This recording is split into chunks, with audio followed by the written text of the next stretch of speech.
vamos a empezar con este tema, traducciones bíblicas. Así es. Traducciones bíblicas, que es un tema muy importante y muy interesante.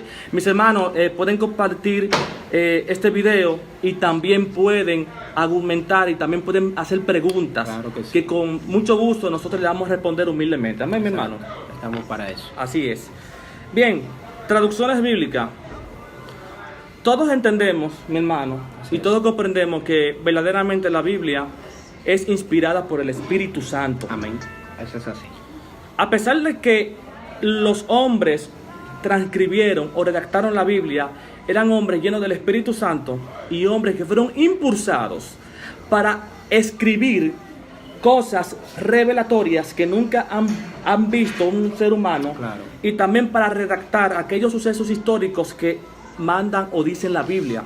Exactamente. Nosotros como personas que estudiamos la Biblia, mi hermano Wilmer, nosotros entendemos o comprendemos que la Biblia se divide en dos fundamentos: Antiguo Testamento y Nuevo Testamento. Eso es así. Exacto. Ahora bien, el Antiguo Testamento está dividido en dos lenguas semíticas, Así es.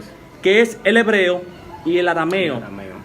Ahora, mi pregunta es, hay una interrogante, una incógnita que todo estudioso, todo aquel que está en los caminos de Cristo debe de entender. Y la pregunta es, ¿cómo nace el hebreo?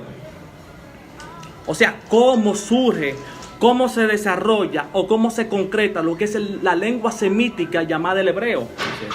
Por ejemplo, si Abraham, padre de los judíos, vivía en Ur de los Caldeos, a la orilla del río Éufrates, en la cuna de las civilizaciones en Mesopotamia, donde ellos hablaban el acadio, una lengua semítica totalmente muy distinta al hebreo, y luego comienza su vida nómada y se transporta desde el río Éufrates hasta Canaán, donde Canaán hablaba el cananeo, otra lengua semítica, pero muy distinto al acadio, al hebreo, que era el Canaán.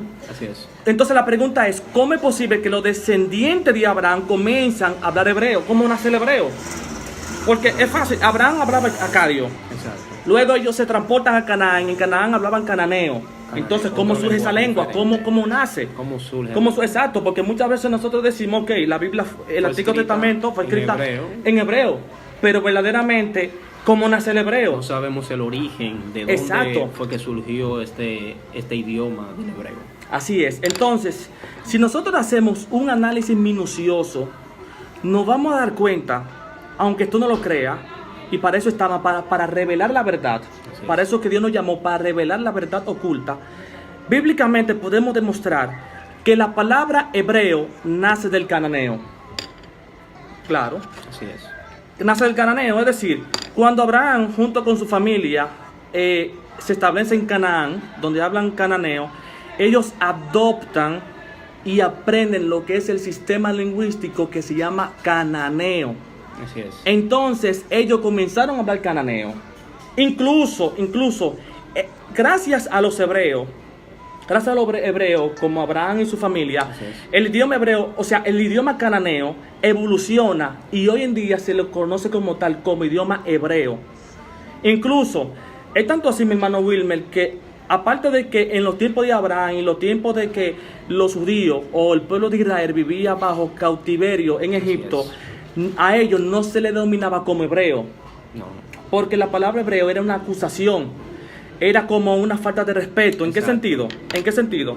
Por ejemplo, cuando Abraham comienza y convive con los cananeos fueron los primeros que comenzaron a decirle hebreo a Abraham. Así es. ¿Pero por qué? Porque la palabra hebreo significa usurpador. ¿Por qué? Porque la palabra hebreo significa persona que viene del otro lado del río a invadir a una tierra ajena. Entonces, cuando el cananeo le decía a Abraham, oye, tú eres un hebreo, era una falta de respeto, era una ofensa totalmente, mi hermano. Sí, claro que sí. Una ofensa. Mira, otra cosa más. Es tanto así que la palabra hebreo no era cultura para Abraham en aquel entonces, simplemente era una acusación que muchos arqueólogos y muchos científicos eliminan totalmente lo que es la existencia de los hebreos dentro del cautiverio en Egipto. Eso es así. Escuche esto, mi hermano, que esto es muy importante. Lo voy a repetir. Muchos científicos muchos arqueólogos rechazan y dicen que lo que dice la Biblia en el Éxodo de que el pueblo de Israel duró 430 años en el desierto, exacto, es una fábula, es una mentira. Porque la arqueología dice una cosa y la Biblia dice otra. Pero hay que verlo, hay que estudiarlo de manera sistemática. exacto. Porque si tú analizas de manera minuciosa, te darás cuenta, tanto la Biblia como la arqueología dicen la verdad. ¿Por qué dice la verdad? Porque si nosotros analizamos lo que son los jeroglíficos, que eran unos documentos que se escribía en aquello entonces, que esa lengua se llamaba el copto, nos vamos a dar cuenta que en los jeroglíficos solamente se decía que en Egipto había un grupo de personas que le consideraban como semitas o como cananitas. Es decir, claro, los esclavos que dicen los escribas, que ellos eran aquellos que escribían todos los sucesos históricos y todas las hazañas del faraón. Exacto. Ellos los escribas escribieron que los que estaban en Egipto no eran hebreos, simplemente eran cananitas o eran esclavos semitas, pero están diciendo la verdad. ¿Por qué? Porque si tú analizas el sistema cultural en aquello entonces, te darás cuenta que verdaderamente en los tiempos cuando la familia de Abraham, las 12 tribus de Israel, estaban en cautiverio en Egipto, aún no se le llamaba hebreo. O sea que la palabra hebreo no era cultura propia de Israel. Así es. No era cultura. O sea que eran nómadas, personas que no poseían una tierra, no poseían una nación, no tenían leyes que lo regularizaban ni que lo pongan a la par a las otras naciones. Y por esta razón los egipcios le implementaron y dijeron, bueno, aquí lo que hubieron fueron un grupo de cananitas o un grupo de semitas que eran esclavos. Pero dicen la verdad. Lo que pasa es que lo están diciendo en dos ángulos diferentes. Claro. Además de esto, de lo que está diciendo nuestro hermano Abraham, si nos fijamos en el libro de Génesis, en su capítulo 39, por ahí cuando José es tentado por la mujer de Potifar, Exacto. ella hace una acusación y dice, no has traído a este hebreo. Oye, qué cosa, no has traído a este hebreo para deshonrarme aquí en este lugar. O sea que vemos que los egipcios tenían no un buen aprecio hacia los hebreos, sino que tenían un mal concepto de ellos. Exacto. Porque pensaban que eran personas inmundas. Incluso los egipcios no comían con los hebreos, lo tenían como gente inmunda, alejado de ellos. Simplemente lo trataban como esclavos. Exacto, porque ellos lo veían como usurpadores, lo veían como personas como nómadas. Lo veían como extraños verdaderamente, porque personas que no tengan cultura, no tengan leyes, no tengan nación, no tengan una identidad propia, que vengan a vivir eso como una invasión. Exacto. ¿Me entiendes? Entonces, cuando los escribas, que eran aquellos que redactaban todos los sucesos históricos de Egipto, ellos lo que hicieron fue que ellos escribieron que eran semitas esclavos o esclavos cananitas y no hebreos, porque verdaderamente en esos tiempos la palabra hebreo no era cultura, sino una acusación y una ofensa hacia el israelita. Eso es así. Ahora bien, otra interrogante más. Si Moisés vivía en Egipto y aprendió la cultura y el sistema de escritura jeroglífica, que es la segunda sistema de escritura más antiguo del mundo, y hablaba el copto, que era cultura de Egipto, ¿cómo es posible que este hombre redacta lo que son los 5 libros que él escribió en hebreo? Otra incógnita, o sea, excelente, otra interrogante. En pocas palabras, seguimos con el mismo lineamiento. Moisés lo que hizo fue que adoptó el sistema lingüístico que tenían los hebreos en aquel entonces, y él lo que hizo fue que redactó los 5 libros de la ley, de la Torá o del Pentateuco, en cananeo. Según para muchos eruditos y para muchos estudiosos de la Biblia profundo, se ha demostrado que los primeros escritos del Pentateuco fueron escritos en cananeo. Sí, fueron escritos en cananeo, porque verdaderamente, oye, aunque nosotros queramos ignorar, eso es así, ¿no? El hebreo es una evolución del cananeo, es decir, un dialecto del cananeo. Eso es así. Si tú analizas el sistema gramatical, tanto del cananeo, del fenicio, que es lo mismo, como el hebreo, son parecidos totalmente. Ahora bien, los 10 mandamientos, porque en el monte Sinaí, Dios implementó y estableció los 10 mandamientos. Eso lo sabemos, que eso se llama el sistema de leyes morales. Exacto. Pero aparte de los 10 mandamientos, Dios estableció 613 leyes. Porque muchas veces, exacto, porque muchas veces, mi hermano Wilmer, nosotros pensamos que simplemente en el Sinaí Dios implementó y escribió en piedra los 10 mandamientos, pero hubieron más leyes, que son 603 leyes. Y en esas leyes estaban, escuche esto, leyes sanitarias, exacto, leyes morales, que son las 10 reglas de los 10 mandamientos, leyes civiles, exacto, leyes judiciales y leyes del sistema sacrificial o sistema ceremonial. exacto. O sea que cuando Dios implementa lo que son las 613 leyes, ahí comienza la nación de Israel a formarse como nación. Ahora bien, esas leyes fueron escritas en un documento llamado papiro. No sé si ustedes lo han escuchado llamar. Exacto. Papiro. ¿Qué es el papiro?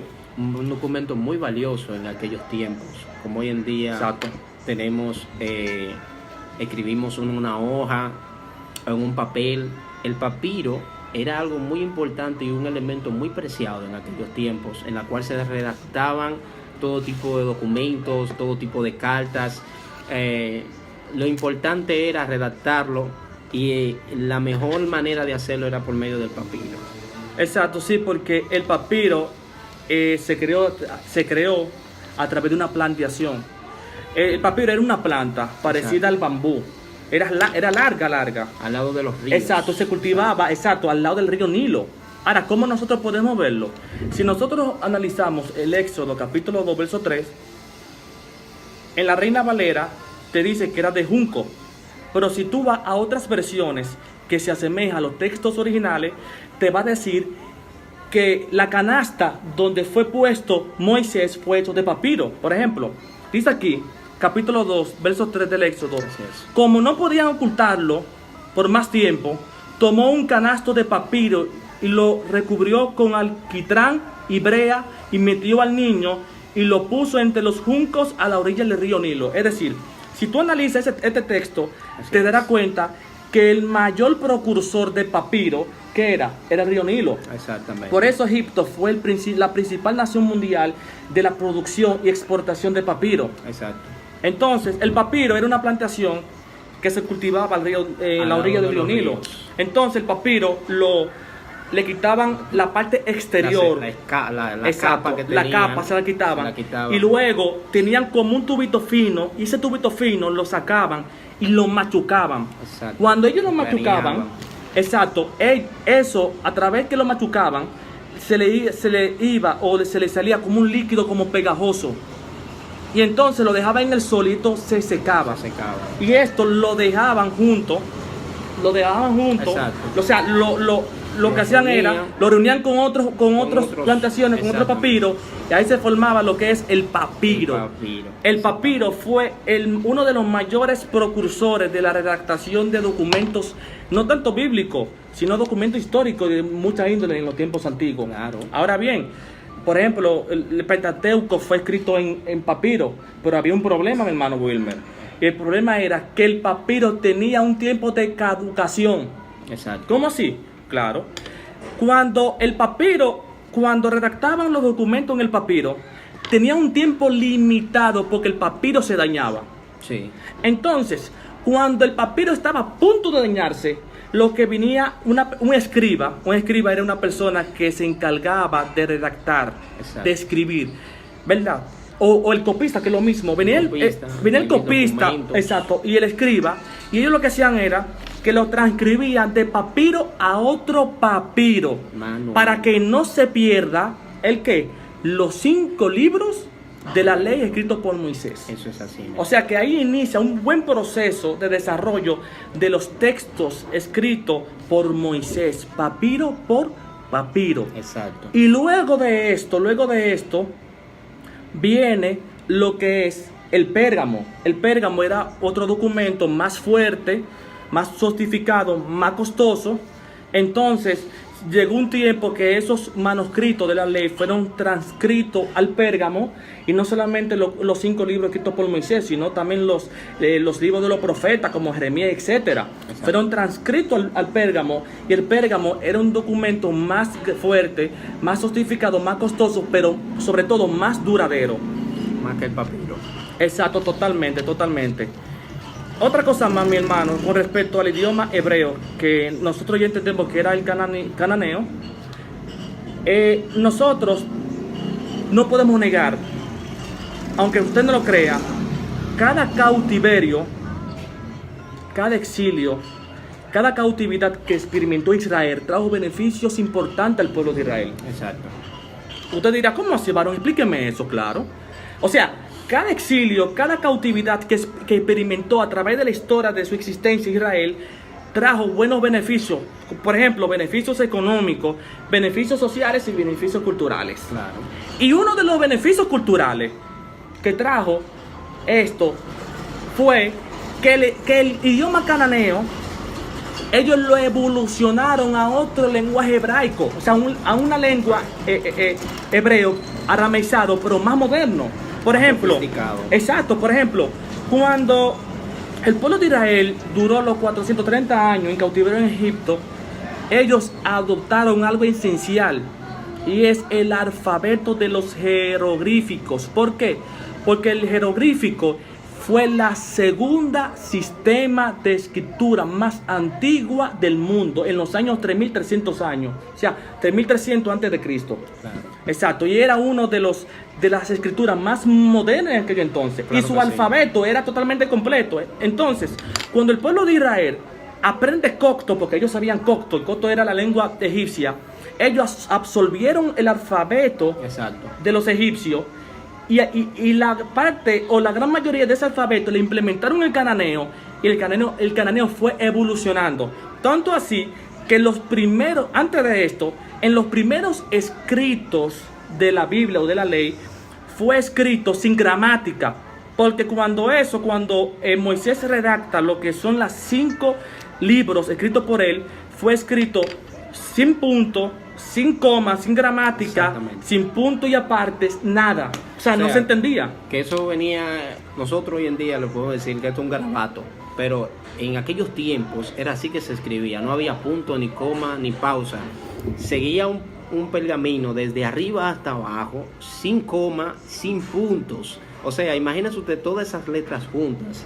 Ya tiempo después fue que se fue clasificando por verso, perfecto, por capítulo, así sucesivamente. Dios te bendiga, Ronald, bendiciones. Walding, bendiciones también, mi hermano, bendiciones. Me siento más que orgulloso que ustedes estén en sintonía con nosotros. Pues bien, ¿qué sucede?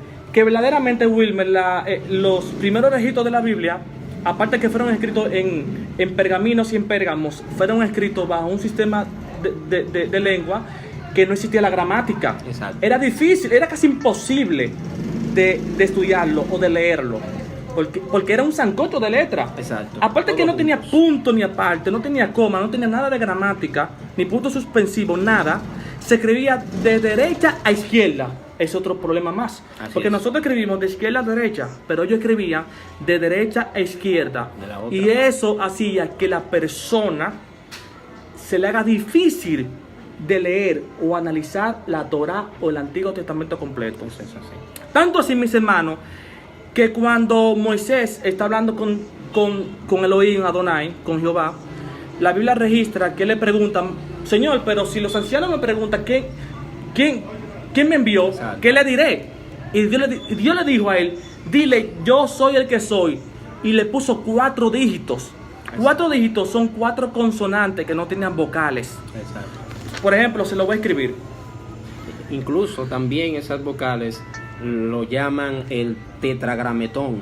Exacto. De esa forma es que se identifican las 4 vocales con las cuales Dios se dio a conocer por medio de Moisés al pueblo de Israel. Exacto. Por ejemplo, esta es una letra en hebreo. Ahí lo pueden ver. Esta letra en hebreo es una letra rara porque no pertenece a nuestra cultura. Fue una letra que Dios implementó a Moisés.